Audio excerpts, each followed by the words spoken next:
ঢাকেশ্বরী মন্দিরের ভিতরে রথগুলো রাখা হয়েছে, যেহেতু আগামীকাল ফিরতি রথ।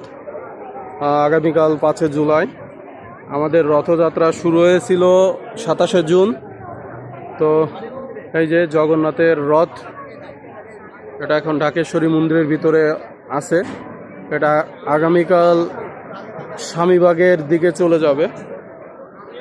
তো 27 জুন আসছিল ঢাকেশ্বরী মন্দিরের দিকে, এই পরপর 3টা রথ অবস্থান করতেছে এখনও, যেহেতু আগামীকাল ফিরতি রথ।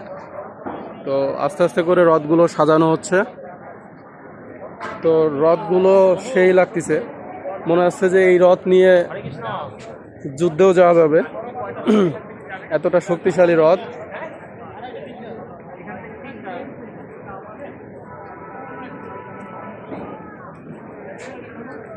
আচ্ছা, আগামীকাল কোন টাইমে যাবে?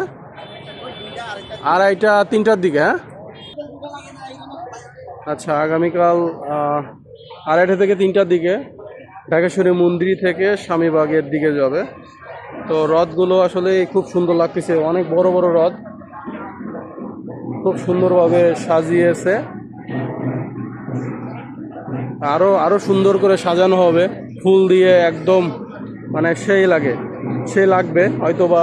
দেখা যাক, কালকে আসতে চাচ্ছি, আসবো, দেখা যাক কতদূর। তো আমাদের জগন্নাথের রথ